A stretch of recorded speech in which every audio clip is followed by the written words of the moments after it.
জীবিকার জন্য বিদেশে এসে এখন যুদ্ধের মধ্যে পড়ে নিরুপায় একটি দেয়ালের অপর বসে বিশ্রাম নিচ্ছেন একদল অভিবাসী শ্রমিক। পিছনে সুইচ্ছ দালান কোটা সংযুক্ত আরব আমিরাতে দুবাইয়ে। ক্ষেপণাস্ত্র হামলার পরদিনই দুবাইয়ের এক বাংলাদেশি ডেলিভারি রাইডার আবার তার বাইক নিয়ে বেরিয়ে পড়লেন। রাস্তাঘাট অন্য সময়ের তুলনায় বেশ শান্ত, তবে বকশিসের পরিমাণ ছিল বেশ ভালো। তবে একই শহরে 4 বছর ধরে প্রতিদিন 12 ঘন্টার শিফটে কাজ করা এক পাকিস্তানি রাইডারের সামনে আর কোনো বিকল্প ছিল না। মিডল ইস্ট আইকে ওই চালক বলেন, আমি ওখানে এসেছি টাকা উপার্জন করতে। এখন যে কোনো পরিস্থিতিতেই কাজ করা আমার জন্য এক প্রকার আবশ্যিক হয়ে দাঁড়িয়েছে। অনেকে ভয় পেলেও আমার মতো রাইডারদের সাহস নিয়ে কাজ চালিয়ে যেতে হয়।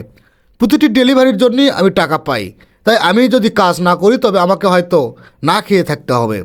ইরানে গত 28 ফেব্রুয়ারি যুক্তরাষ্ট্র ইসরায়েলে হামলার পর যুদ্ধে এখন অস্থির গোটা মধ্যপ্রাচ্য। এর মধ্যেই লাখো পরিচ্ছন্নতা কর্মী, নির্মাণ শ্রমিক, গাড়ি চালক এবং নিরাপত্তা প্রহরী উপসাগরীয় দেশগুলোতে চাকা সচল রেখেছেন।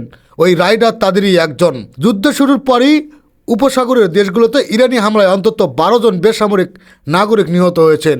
এর মধ্যে সংযুক্ত আরব আমিরাতের ইউএই কথা বিশেষভাবে উল্লেখযোগ্য, কারণ সেখানে এখন পর্যন্ত নিহত হওয়া প্রতিটি বেসামরিক ব্যক্তি বাংলাদেশ, নেপাল বা পাকিস্তানের প্রবাসী শ্রমিক। নিহতদের একজন 55 বছর বয়সী বাংলাদেশি নাগরিক সালেহ আহমেদ।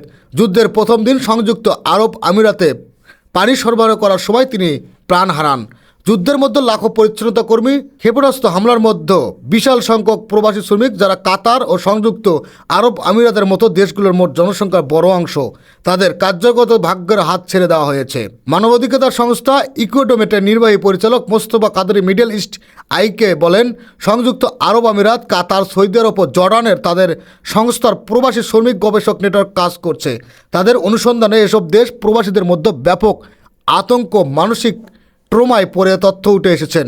একই সঙ্গে সরকারি নিরাপত্তা ব্যবস্থা থেকেও তাদের দৃষ্টান্ত বাদ দেওয়ার বিষয়টি নথিবদ্ধ করা হয়েছে। বিভিন্ন আপডেট নিউজ পেতে আমাদের চ্যানেলটি সাবস্ক্রাইব করে সাথেই থাকবেন।